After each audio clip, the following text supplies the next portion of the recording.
बच्चों, let's read this question. So this question says, which one of the following physical quantities is represented by shaded area in the given graph? Okay, तो देखिए आपको यहाँ पर force और distance का क्या है ग्राफ दिया हुआ है और हमसे पूछा कि ये जो इसका जो shaded area है, shaded area आपको यहाँ पर क्या रिप्रेजेंट करता है? Okay, option A is torque, option B is impulse, option C is power, option D is work done. Okay, तो चलिए बच्चों अब हम इस क्वेश्चन को स्टार्ट करते हैं.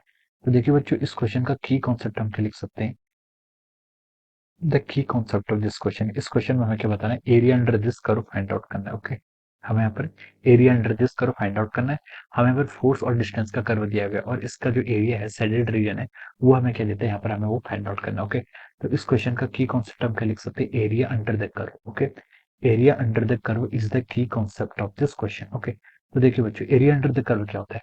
देखिए बच्चों, एरिया अंडर द कर्व होता है अगर आपका कोई भी आपको ग्राफ यहाँ पर प्लॉट करके दिया हुआ है. ओके, लेट सपोज ये आपका क्या है? एक्स और ये आपका एफ एक्स. ओके, आपका वो एक्सेस के अलोंग एफ एक्स फंक्शन है और एक्स एक्सेस के अलोंग क्या आपका एक्स है. ओके, अगर आपको देखिए कोई भी आर्बिट्रेरी शेप दिया हुआ है. ओके, अगर हमें यहाँ पर क्या फाइंड आउट करना है? Area under the curve find out करना है. ओके, तो जो इसका जो इंटीग्रेशन होता है वो क्या देता है आपको? एरिया अंडर द कर्व देता है. ओके, जो यहाँ पर आपका क्या होता है, हम इसको अगर क्या करें? इंटीग्रेट करें. अगर हम क्या करें इसको इंटीग्रेट करें तो वो क्या देता है? हमें एरिया अंडर द कर्व देता है. हम यहाँ से एफ एक्स और इसके अलोंग डी एक्स का अगर हम इंटीग्रेशन करें, ओके, तो जो ये इंटीग्रेशन होता है, लिमिट भी हम पुट कर सकते हैं. मान लीजिए यहाँ पर 0 है और किसी पॉइंट पर आके लिमिट क्या जाती है आपकी? एक्स हो जाती है. ओके, एक्स एफ हो जाती है. ओके, तो यहाँ पर हम 0 से लेकर एक्स एफ तक का जो इंटीग्रेशन करेंगे वो क्या देगा हमें? एरिया अंडर द कर्व देता है. क्या क्या देता है हमें? एरिया अंडर द कर्व देता है. अब देखिए यहाँ पर हमें क्वेश्चन में क्या गिवन है? क्वेश्चन में हमें फोर्स और डिस्टेंस का क्या है? ग्राफ प्लॉट है.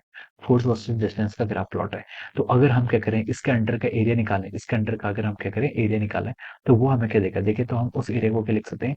इंटीग्रेशन हमें क्या देगा? Integration of force into dx. Okay, force और डीएक्स का हम क्या कर रहे हैं? यहाँ पर इंटीग्रेशन कर रहे हैं 0 से लेकर किसी एक्स एफ लिमिट तक. ओके, तो देखिए ये जो आपका होगा यहाँ पर 0 से स्टार्ट हो रहा है. ओके, तो हम देखिए क्या लिख सकते हैं? जो F into dx, F into dx क्या है?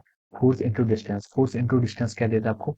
It represent the work. ये क्या देता है आपको? वर्क डन डिफाइन करता है. तो हम बोल सकते हैं कि जो आपका फोर्स और डिस्टेंस का जो एरिया है अंडर द कर्व, ये क्या देगा हमें? यहाँ पर वर्क डन देगा. ठीक है, तो हम लिख सकते हैं कि वर्क डन, ये क्या हो जाएगा आपका? एरिया अंडर द कर्व हो जाएगा. Okay, work done will be the area under the curve for the force and distance graph. Distance, force और डिस्टेंस का ग्राफ जो हमें एरिया देता है वो क्या देता है आपको? वर्क डन के इक्वल होता है. ओके, तो देखिए ऑप्शन में क्या क्या गिवन है आपको? टॉर्क. ओके, तो टॉर्क आपका हो नहीं सकता है. Torque is a wrong option. Okay, second आपको क्या गिवन है? इम्पल्स. इम्पल्स भी आपका नहीं हो सकता.